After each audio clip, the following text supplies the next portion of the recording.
Hello दोस्तों, आज बात करेंगे हम अन्नपूर्णा व्रत कथा की, जो कि अगहन में की जाती है। आज एक ऐसी पवित्र व्रत कथा आप चरित्र रूप में सुन रहे हैं, जिसके श्रद्धा भक्ति पूर्वक व्रत करने व सुनने से सद्ग्रह प्राणियों से युक्त घर में हर प्रकार का सुख और संतोष आता है। इस देवी की कथा कहने और सुनने से तथा स्तोत्र का पाठ नित्य करने से घर में सदा अन्न धन से परिपूर्ण रहता है। यह इस देवी की पूजन का विशेष फल है। यह देवी अनेक रूप वाली बनकर संसार में व्याप्त हो रही है। संसार के दुखों का उपाय खोजने वाले लोगों ने बहुत जगह इस देवी का प्रभाव देखा है। लाखों भक्त इस घट घट में व्यापी महान अलौकिक देवी शक्ति को भक्तिपूर्ण धारक कर हर प्रकार में सुखी बन चुके हैं। इस परम महान अलौकिक दिव्य शक्ति का नाम सच्ची श्रद्धा एवं अनंतकरण का निष्कर्ष स्वाभाविक प्रेम है। जगत के समस्त पदार्थ पर राज्य करने वाली इस अलौकिक सत्ता का रूप आप अपने नेत्रों से नहीं देख सकेंगे, क्योंकि यह सर्वत्र उपस्थित होते हुए भी निराकार और अगोचर है। माता उमा को इसका यब बताते हुए भगवान शंकर ने कहा कि प्रभु को प्रत्यक्ष में देखना हो तो हृदय में प्रेम में से देखा जा सकता है। तब प्रभु ने द्वारपाल जय विजय शाप के कारण अगले जन्म में रावण कुंभकर्ण हुए। तब उनके अत्याचारों से दुखी देवताओं ने सर्व रक्षक नारायण से प्रार्थना की थी, हे प्रभु हमारी रक्षा करो, परंतु इतने पर नारायण प्रकट नहीं हुए। तब भगवान शंकर जी ने बताया कि दूर क्यों जाते हैं हो प्रभु, अपने हृदय में खोजो। प्रभु कहीं दूर जाते नहीं हैं। चलिए व्रत का परिचय देते हैं आपको।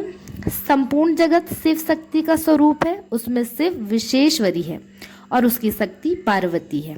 सृष्टि काल में पार्वती को संसारी लोग माया कहते हैं और पालन करते समय वह अन्नपूर्णा नाम से विख्यात है। और संहार काल में यह काली रात्रि है। दृष्टि काल में पालन करने वाली है। अन्नपूर्णा का व्रत अन्न धन और संतान को देने वाला है। अतः अन्न धन ऐश्वर्य आरोग्य एवं संतान की कामना करने वाले स्त्री पुरुष को अन्नपूर्णा का व्रत विधि पूर्वक करना चाहिए। अन्नपूर्णा व्रत की कहानी शुरू करते हैं। अब विधि आपको इसकी पता होगा कि ये अगहन मास में होता है, इसलिए हम इसकी सीधी कहानी बताती हूँ मैं आपको इस वीडियो में। काशी निवासी धनंजय की पत्नी का नाम सुलक्षणा था। उसे अन्य तो सब सांसारिक सुख प्राप्त थे, परंतु उसे निर्धनता ही एक दुख का कारण था। यह दुख उसको हर समय सता रहा था। एक दिन सुलक्षणा अपने पति से बोली, स्वामी आप कुछ उद्यान करो, काम बने। इस प्रकार कब तक चलेगा? सुलक्षणा की बात धनंजय के मन में बैठ गई और वह उसी दिन विश्वनाथ शंकर भगवान को खुश करने को पूजा में बैठ गया। वह कहने लगा, हे देवाधिदेव विदेश्वर, मुझे पूजा पाठ कुछ आता नहीं है, केवल तुम्हारे भरोसे बैठा हूँ। इतनी विनती कर दो। 2-3 दिन 4 तक भूखा प्यासा ही बैठा रहा। यह देखकर भगवान शंकर ने उसके कान में अन्नपूर्णा अन्नपूर्णा अन्नपूर्णा इस प्रकार 3 बार कहा। यह कौन क्या कहा गया? इस सोच में धनंजय पड़ गया और मंदिर में आते हुए ब्राह्मणों को देखकर पूछने लगा, पंडित जी यह अन्नपूर्णा कौन है? वे बोले, तू अन्न छोड़ बैठा है, सो हर समय अन्न की बात सोचती है। जा घर जा। अन्न ग्रहण कर धनंजय अपने घर गया और पत्नी को सारा वृत्तांत कहा। वह बोली, हे नाथ चिंता मत करो, स्वयं शंकर जी ने यह मंत्र दिया है, वह खुद ही इसका खुलासा करेंगे। आप जाकर फिर उनकी आराधना करो। धनंजय फिर जैसा का तैसा पूजा में बैठ गया। रात्रि में शंकर जी ने आज्ञा दी कि तू पूर्व दिशा में जा, वहां इसका योग्य लगेगा और तू सुखी होगा। महादेव बाबा का कहना मानकर वह पूर्व दिशा को चल दिया और वह अन्नपूर्णा अन्नपूर्णा कहता जाता और रास्ते में फल खाता जाता, झरनों का पानी पीता जाता। इस तरह कितने ही दिन चल गए। वह उसे एक स्थान पर चांदी सी चमकती वन की शोभा देखने में आई। सुंदर सरोवर देखने में आया और उसने देखा कि उसके किनारे कितनी ही अप्सराएं झुंड बनाए बैठी है। उनमें से एक कथा कहती है और सब अन्नपूर्णा अन्नपूर्णा इस प्रकार बार बार कहती थी। यह अगहन मास की उजलिया रात्रि थी। आज ही से इस व्रत का आरंभ था। जिस शब्द की खोज में वह घर से निकला था, वह शब्द आज उसे सुनने को मिला। धनंजय उसके पास जाकर पूछता है, हे देवियों, आप क्या करती हो? वे बोली, हम माता अन्नपूर्णा का व्रत करती हैं। धनंजय बोला, व्रत करने से क्या होता है? यह किस दिन कब किया जाए, यह समझकर मुझे कहो। वे कहने लगी, इस व्रत को सभी कर सकते हैं। 21 दिन तक के लिए 21 गांठ का सूत्र लेना, 21 दिन ना बने तो 1 दिन का उपवास करना, यह भी ना बने तो केवल कथा सुनकर माता का प्रसाद लेना, निराहार रहकर कथा करना। कथा को सुनने वाला कोई ना मिले तो पीपल के 10 पत्ते को, सुपारी और कुंवारी के वृक्ष को सामने रख, गवार पाठा सामने रख के दीपक को साक्षी कर सूर्य, गाय, तुलसी या महादेव को कथा सुनाना। बिना कथा सुने मुख में दाना न डालना। यदि भूल से कुछ पड़ जाए तो 1 दिवस फिर उपवास करना और व्रत को क्रोध न करे, झूठ न बोले। धनंजय बोला, इस व्रत के करने से क्या होगा? वे कहने लगी, इसके करने से अंधों को नेत्र मिले, लूलों को पांव मिले, निर्धन को घर धन आवे, बांझों को संतान मिले, मूर्ख को विद्या आवे। जो जिस कामना से व्रत करे उसकी इच्छा पूरी करती है। धनंजय बोला, बहनों, मेरे पास भी धन नहीं है, विद्या नहीं है, कुछ भी तो नहीं है। मैं दुखियों और दरिद्र ब्राह्मण हूँ। मुझ पर इस व्रत का क्या सूत्र दो, मुझ इस वक्त का सूत्र दो। बहा बोली, हाँ भाई, तेरा कल्याण हो, हम तुझे देंगी, ले इस व्रत का मंगल सूत्र ले। तब धनंजय ने व्रत किया और पूरा हुआ। तभी सरोवर से 21 खंड की स्वर्ण सीढ़ी हीरा मोती जड़ी हुई प्रकट हुई। धनंजय अन्नपूर्णा अन्नपूर्णा कहता जाता था। इस प्रकार कितनी ही सीढ़ियां उतर आया तो क्या देखता है कि करोड़ों सूर्य के समान प्रकाशमान अन्नपूर्णा जी का मंदिर है। उसके स्वर्ण सिंहासन पर अन्नपूर्णा विराजमान है। सामने भिक्षा हेतु भगवान शंकर खड़े हैं। देवगायनी चंवर डुलाती हैं। कितनी ही हथियार बंधे पहरा देते हैं।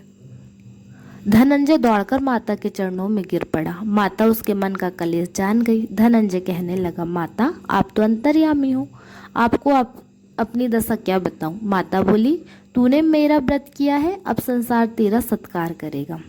माता ने धनंजय की जीभ पर बीज मंत्र लिख दिया। जब उसने रोम रोम में विद्या प्रविष्ट हो गई, इतने में क्या देखता है कि वह काशी विश्वनाथ के मंदिर में खड़ा हुआ है। तत्पश्चात माता का वरदान लेकर धनंजय अपने घर आया और सुलक्षणा से सब बात कही। माता जी की कृपा से उसके घर में असीम संपत्ति उमड़ने लगी। छोटा घर बहुत बड़ा गिना जाने लगा।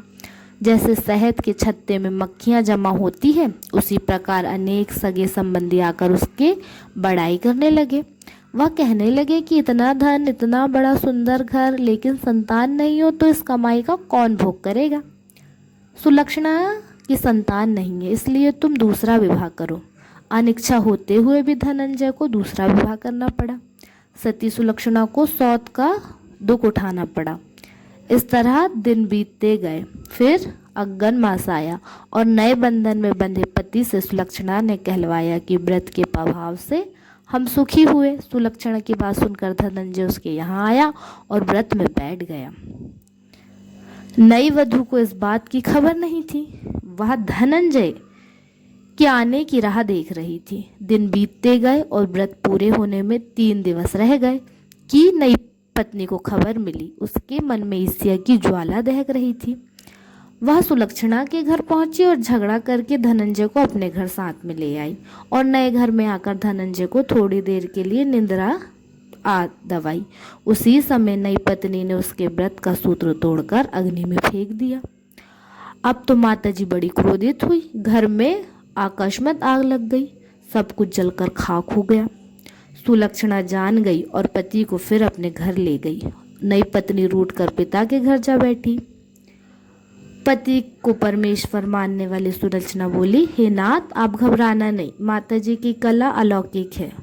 पुत्र को पुत्र हो जाता है पर माता को माता नहीं होती। आप माता में श्रद्धा रखें, फिर आराधना शुरू करो, वे अवश्य हमारा कल्याण करेंगी। धनंजय ने फिर माता अन्नपूर्णा का व्रत किया। फिर वही सरोवर पर सीढ़ी प्रकट हुई, उसमें वह अन्नपूर्णा माँ कहकर उतर गया। वह माता जी के चरणों में रुदन करने लगा। माता प्रसन्न होकर बोली, यह मेरी स्वर्ण की मूर्ति ले जा और इसका पूजन करना, तू फिर सुखी हो जाएगा। जाओ, तुमको मेरा आशीर्वाद है। तेरी स्त्री सुलक्षणा ने श्रद्धा से मेरा व्रत किया है, उसको मैंने पुत्र दिया है। धनंजय ने आंखें खोली और खुद को काशी विश्वनाथ के मंदिर में खड़ा पाया। वहां से फिर उसी प्रकार घर को आया। इधर सुलक्षणा को दिन चढ़े और 9 महीने पूरे होते ही पुत्र का जन्म हुआ। ग्राम में आश्चर्य की लहर दौड़ गई। मान्यता आने लगी। इस प्रकार उस ग्राम में निसंतान सेठ के घर पुत्र होने से उसने माता अन्नपूर्णा का मंदिर बनवाया, जिसमें धूमधाम से माता जी पधारी, यज्ञ करवाया और धनंजय को मंदिर का आश्चर्य व्रत दिया और आजीविका के लिए मंदिर की दक्षिणा और रहने के लिए बड़ा सुंदर भवन बनवा दिया। धनंजय भी स्त्री पुत्र सहित वहां रहने लगा। माता जी की कृपा से भरपूर आमदनी होने लगी। उधर नई वधू के पिता की घर डाका पड़ा, सब कुछ लुट गया। वे भिक्षा मांगकर पेट भरने लगे। सुलक्षणा ने जब यह सुना तो उन्हें बुला भेजा और उन्हें अलग घर में ठहरा दिया और उनके अन्न वस्त्र का प्रबंध कर दिया। धनंजय, सुलक्षणा और उसका पुत्र माता जी की कृपा से आनंद करने लगे। माता जी ने जैसे इनके भंडार भरे वैसे सबके भरे। तो ये थी अन्नपूर्णा माता की व्रत की कहानी।